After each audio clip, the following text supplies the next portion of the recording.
buat, minta pertolongan dengan jin, maka sebenarnya mereka mengundang dosa pada Allah Subhanahu Wa Taala, maka perbuatan mereka itu haram. Dan kita melihat pula kedudukan manusia dengan jin. Ayat yang saya baca dalam muqaddimah tadi tuan-tuan, walaqad karramna bani adam wa hamalnahum fil barri wal bahr wa razaqnahum minat thayyibat wa faddalnahum ala katsirin mimman khalaqna tafdila. Jadi dalam ayat ni Allah kata, sesungguhnya kami telah memuliakan anak-anak Adam, dan kami angkat mereka, kami berikan kelebihan pada mereka di daratan dan juga di lautan, dan kami beri rezeki kepada mereka sebaik-baik, dan kami lebihkan mereka, iaitu anak Adam, kelebihan yang sempurna atas kebanyakan makhluk yang telah kami ciptakan, termasuklah jin tadi. Baik, itu ayat ini bila kita baca, jin dia rasa takut sebab kita memberi pengistiharan bahawa Allah Subhanahu Wa Taala memuliakan kita. Baik, itu ayat ini kita baca. Kalau boleh kita amalkan ayat ini sebanyak mungkin, kerana ia akan memberi kekuatan kepada tubuh badan kita, pengistiharan bahawasanya kita ini adalah makhluk yang mulia, makhluk yang telah diberi kelebihan oleh Allah Subhanahu Wa Taala. Seterusnya, antara perkara yang paling penting juga kata para ulama dalam kita berkenalan dengan alam jin ini, kita kena tahu faktor kemasukan jin. Sebab apa dia masuk jin ni? Yang pertama, faktor itu mungkin berpunca daripada jin. Antaranya jin lelaki jatuh cinta kepada manusia. Ada jin lelaki jatuh cinta kepada manusia. Ada orang tanya, apa pandangan ustaz, adakah jin boleh berkahwin dengan manusia? Sebab ada ulama kata tidak boleh, ada ulama kata boleh. Maka kami yang terlibat dalam perubatan Islam, kami kata boleh. Sebab apa? Sebab bila kami merawat, kami berhadapan dengan manusia-manusia yang memang dia berkahwin dengan jin. Kita melihat perut dia ini besar, bila dia pergi scan X-ray tak nampak ada apa pun, tapi bila kita pegang rasa macam ada anak. Dan kita dah jumpa melalui pengalaman peribadi kita orang yang dah kahwin. Dan kalau kita melihat dalam sejarah pun, kita melihat Nabi Sulaiman alaihissalam. Nabi Sulaiman berkahwin dengan siapa? Dengan Ratu Balqis. Siapakah Ratu Balqis? Ratu Balqis dalam riwayat kata mak dia adalah daripada bangsa jin. Macam mana pula dia boleh kahwin? Ini mudah saja. Jin ni bila dia nak kahwin dengan manusia, dia boleh bertukar rupa dia menjadi manusia. Maka pada ketika itulah dia kahwin. Tapi kalau dia berada di alam dia, kita berada di alam kita, bagaimana mungkin kita nak kahwin?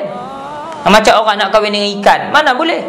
Disebabkan ikan berada alam dia dan juga manusia berada alam dia. Tapi kalau manusia terjun ke alam ikan tadi, maka pada ketika itu dia boleh bersama dengan ikan. Mana itu dia daripada sudut alam. Maka ianya tidak mustahil kata para ulama. Jadi kalau yang berpunca daripada jin ini, jin itu dia biasanya dia jatuh cinta, maka dia akan apa? Maka pada ketika itu dia akan memudaratkan manusia. Jadi kita kena jaga. Biasanya kezaliman jin ni dia sengaja mencari pasal dengan manusia pun ada juga. Dan sikap jin ni sebenarnya dia dengki pada manusia. Dia tidak boleh melihat kelebihan yang ada kepada manusia. Justru itu daripada jin ini, sebab itulah daripada jin ni kita kena mohon perlindungan pada Allah. Selepas mayang kita baca qul huwallah, qul a'udzu bifalaq, qul a'udzu birabbinas. Ini adalah benteng diri kita. Ini adalah kota kita kepada gangguan daripada makhluk halus. Antara lain yang berpunca daripada manusia, daripada manusia ni banyak. Biasanya manusia ini dia takabur, dia cakap besar berkenaan dengan jin dan sebagainya, maka Allah akan tunjuk. Dan biasanya manusia mempelajari ilmu agama ni sentiasa taat pada Allah. Yang ni jin suka ganggu. Baik itu kalau tuan-tuan dan puan-puan perasan, kenapa golongan histeria ini biasanya berlaku di sekolah agama, orang hafal Quran, orang mengaji agama. Kenapa histeria tidak berlaku di sekolah Cina? Histeria tidak berlaku di sekolah kebangsaan, jarang sangat berlaku. Kalau berlaku di sekolah kebangsaan pun, sekolah itu memang anak orang Islam. Dan majoriti kita melihat histeria ini berlaku di sekolah-sekolah agama. Kerana apa? Kerana syaitan ini dia suka mengganggu. Sebab itulah Allah menyatakan innahu lakum aduwwum mubin, sesungguhnya syaitan ini adalah musuh kita yang nyata. Satu lagi saya nak sebut tuan-tuan, ada orang kadang-kadang bila bicara berkenaan dengan jin, bila kita nak ajar mereka berkenaan dengan jin, mereka rasa takut. Kadang-kadang mereka tanya saya, ustaz, kalau kita belajar berkenaan dengan jin ni, agak-agak jin ganggu kita tak? Dia tanya saya. Saya kata pada dia, jin ni kita tak ganggu dia pun dia ganggu kita.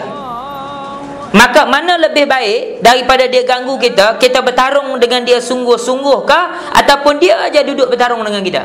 Contoh lain, bagi saya celaka orang itu kalau sekiranya dia tak makan buah nangka, dia kena getah dia.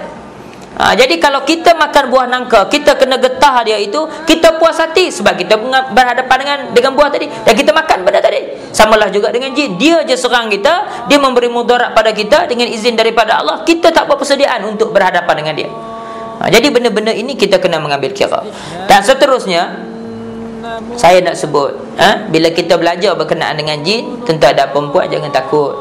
Sebab ada orang kata bila dia belajar berkenaan dengan jin ni ustaz, biasanya nama kita disenarai hitamkan dalam senarai blacklist syaitan. Memang betul.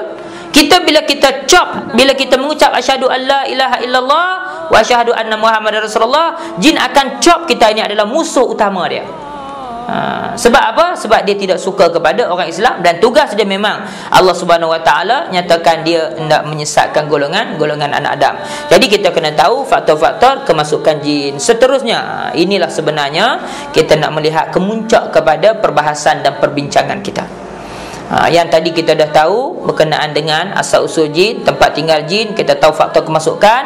Antara perkara yang paling penting pada perbincangan kita, bagaimana kita nak mengenali jin itu sudah berada dalam tubuh badan kita. Ini cukup penting. Bagaimana? Yang pertama, kita boleh melihat ada dua gejala. Satu gejala masa kita tidur, yang kedua gejala ketika mana jaga. Apa dia gejala ketika mana tidur? Biasanya kita susah nak tidur malam. Tak boleh tidur melainkan dengan kita betul-betul mencari antena dia baru boleh tidur. Maknanya betul-betul kita mencari line baru boleh tidur. Kalau tidak, tak boleh nak tidur. Susah tidur ini dia ada kaitan dengan gangguan daripada makhluk halus. Makan ubat tak jalan, makan pil killer, bukan pil killer, pil gila sekalipun dia tidak jalan. Jadi yang ini kena jaga. Yang keduanya, bila kita tidur pada waktu malam, kita sering terjaga-jaga.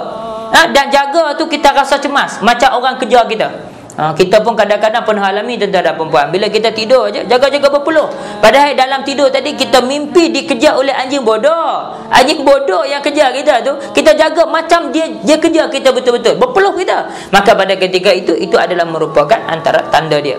Seterusnya, dia mimpi benda-benda yang buruk, macam dia melihat kabus. Sebab kabus ni dia asap, dan asap ni biasanya sinonim dengan makhluk halus. Lepas itu kadang-kadang kita melihat tentara perempuan, kita memandu sebagai contoh. Kadang-kadang kita memandu di bukit dan sebagainya, bila kita lalu sahaja pada waktu-waktu dia berkeliaran ni, kadang-kadang dia akan datang dalam bentuk asap yang tebal menutup kita punya kereta ada. Itu yang kadang-kadang berlaku kemalangan. Kalau tuan-tuan tak percaya, tuan-tuan cuba tanya orang yang mati kemalangan tu, kenapa dia mati kemalangan? Sebab apa? Jin tutup, tapi sebab dia tak boleh nak cerita.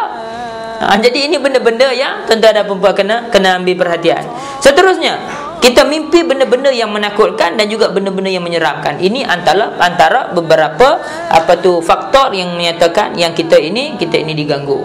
Biasanya lagi yang biasa berlaku dalam masyarakat kita panggil kena tindih. Bila kita tidur ni kena tindih. Bila kita kena tindih ni, kita nak buka mata pun tak boleh. Tuan-tuan biasanya kalau mengalami benda-benda yang macam ni, antara untuk merungkaikan dia, tuan-tuan kena gerakkan kaki dulu. Gerakkan kaki dulu, ingat Allah Subhanahu Wa Taala, lepas tu gerakkan tangan. Kalau nak gerak tubuh badan tak boleh, sebab dia duduk di atas tubuh badan kita. Okey, seterusnya